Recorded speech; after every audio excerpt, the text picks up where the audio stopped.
All right. Hello. This is a presentation for Italian 333, Spirit of Italian Comedy. Today I'll be presenting on Letterkenny and how it relates to Commedia dell'arte. Letterkenny is a show following the lives of Letterkenny residents in the small town of appropriately Letterkenny. Letterkenny is a real town in Ontario, Canada, but the show is not based on that. It is based on Listowel, which we'll get into. It is directed and produced by Jared Kiso and Jacob Tierney. Jared Kiso loosely based Letterkenny on his hometown of Listowel and his experiences. First, Jacob Tierney. He's a child actor and director. He had his directorial debut in 2002. He's directed 81 episodes of Letterkenny, and he plays Glenn. Jared Kiso, the creator, one of the main creators, he is an actor and a hockey player. He played a Canadian hockey player and coach, Don Cherry, in various renditions. He started in 2004 as an actor. He based Letterkenny on his hometown of Listowel. The show has 12 seasons, finished in 2023. Kiso has mentioned in an interview that he likes to think the story of Letterkenny has stakes, but there's still lightheartedness, which is very similar to his hometown. So, who are the people in Letterkenny? So it is, again, based in Letterkenny in Ontario. That's fictional town is based in Ontario. It mainly focuses on about 4 characters: Wayne, Katie, Daryl, and Dan, who you can see are the Hicks. We also have the Skids, or Stuart, Rold, Darian, Connor, and Devin, and then the hockey players Riley, Jonesy, Shorzy, and Coach. A couple of these, like Shorzy, are very minor characters. Shorzy is actually a cameo by Jared Kiso, though he never shows his face. Each of these has their own distinct personalities. Riley and Jonesy are very into girls, as you tell. They are very close with each other. They dated Katie. Stuart also dated Katie. But he and his group, the Skids, are stereotypical young adult goths. They live in Stuart's basement. They're mainly led by Stuart and Rold. And you also have Darren and Connor, who are quiet, but they always have the same energy as the Skids. They do a lot of meth and insulin. And then the Hicks live on farms out in the country near Letterkenny. They enjoy local beers, talent shows, comedy shows, hockey games, like a good fight. We have the natives, who Tanis is the main leader of that we see. We have the McMurrays, the other townsfolk. And then, so everybody has about one character trait that stands out.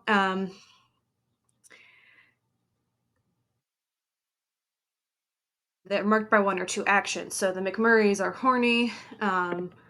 Coach is loud and upset. Joint Boy and Tyson, who are some of the other people, are like big, muscly guys. Jim Dickens, who's one of the other people, is a quick speaker. Pastor Glenn is cheeky and sometimes libidinous. Gail is sultry, always swaying around in weird ways. Again, these are big indicators of what they do. And it leads me to my next thing. So, Commedia dell'arte is a big thing. It's a big universal art form of comedy, in my opinion. It is started in Italy. It was established around the 1540s. It is a development on erudite comedy, which was made by amateur, aristocratic, and performed in small spaces. They stand one role, but in Commedia dell'arte, the actors are professionals. They stay in one role for a long time. Arte means professional, and improvisio means improvised. So there's a lot of improvisation. There's a lot of pranks committed by actors. Improv's a huge part of that. Characters or actors can stay in one role for a long time because improv lends to a certain kind of flexibility. Masks are also a large part of the plays and contribute largely to the exaggerated personalities. What does Letterkenny have to do with this, you might ask? So, in Letterkenny, there's a lot of improvisation involved, and that makes in Commedia dell'arte and Letterkenny, that makes Commedia dell'arte certainly not the first thing to do improvisation as comedy. Comparisons can be drawn between real life and exaggerations. This is no different from Letterkenny.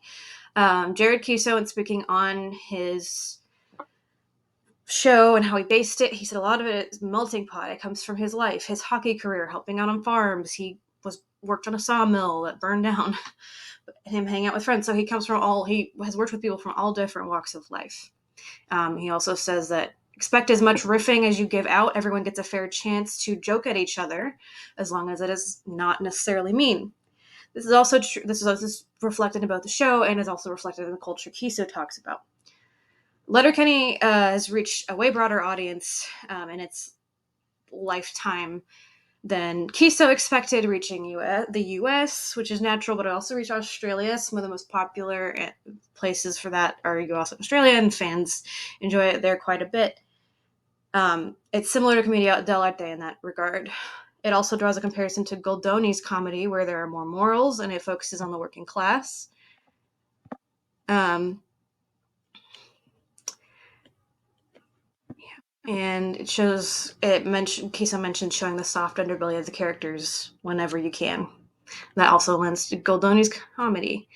It is also about working class people. Not that that plays too big of a role, but it really focuses on this small town culture of this Canadian area. So here's a simple, quick rundown of what characters match with who. I will mention that essential part of Commedia dell'arte is the characters. In a 2002 book on Commedia dell'arte, a handbook for troops, a famous Italian acting troupe, Gelosi, was known performing with their usual 10, two vecchi, for innamorati, or lovers, two zanni, a captain, and a servetta, or a servant. This gives us so that's about 10. The usual 10 is what they would call this group. So here we have a little bit more than that. As you can see, a lot matches up with zanni. There are a lot of zanni here. I thought that was interesting. I think the show makes sense that they would do that. They would have a lot of characters who are kind of an everyman. There's a couple who are variations on that. There are a lot of variations of Commedia dell'arte characters. And then there's also a lot of innamorati. So a couple characters, the McMurrays, are very all over each other all the time. And the Zanni are Wayne, Daryl, and Dan are smarter than Riley and Jonesy, but they all still fall under Zanni because they pretty basic, enjoy a lot of simple things. They're low class, simple-minded, but I would say in a different way, whereas Riley and Jonesy are simple-minded in the more well-known expression. And then we have variants on Colombina, who is it's a variant of a servant character, saucy, creative. There are antics of love and lust involved in her character, which is true for Katie, and also Gail and Tanis to degrees. And then we have Arlecchino, which is another famous one. Earlier on, there are a couple famous. So you can see a lot of them are represented here. So I think that's a pretty strong case. We'll see in the next slide. There are a lot of familiar areas in Letterkenny that take place, but different things happen there. Characters are also allowed, which leads into these kind of familiar scenes and improvisation kind of tied together in this regard, because there are similar scenes every time they record. When they do a season, they have about 5 to 6 pages of dialogue for a scene or an episode. But characters, the actors like Tyler Johnston, Michelle Millette, and Evan Stern have all confirmed that they have some amount of freedom to do what they want, especially Roald and Stewart. Those actors, because their characters are so unhinged a little bit, that they get more freedom to do that, but everybody has a small amount of freedom to improvise, and they really have fun with it. As long as they have fun, and as long as feelings do not get hurt and go across the line into mean jokes, then we're good. There's a lot of Lazzi. There's mainly wordplay Lazzi or verbal Lazzi. So one is the Lazzo of greeting, which is about saying something to a character that is sounds like a compliment but is actually an insult. Or is just confusing to the character who is being insulted. So Wayne, Daryl, and Dan in the first episode, first and second season, make a habit of doing this to Katie's lovers. The first season it is Riley or Jonesy, which is not very clear all the time, and the second season it is Stuart.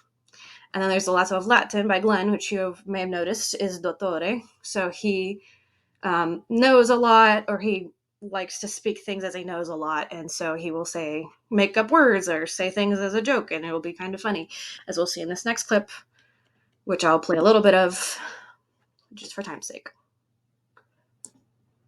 Actually, I want to play. So I want to play the Pastor Glenn donates to charity. He makes a joke about having a thing of pennies. It is his mother lode, and he looks at Wayne very seriously while still saying it is my mother lode. So play on words.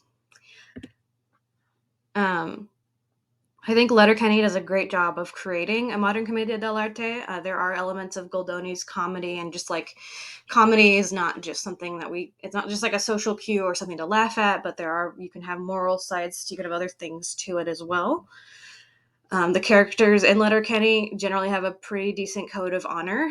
It has heart. It knows not to cross lines into bullying or when to stop. They very much look out for each other in Letterkenny.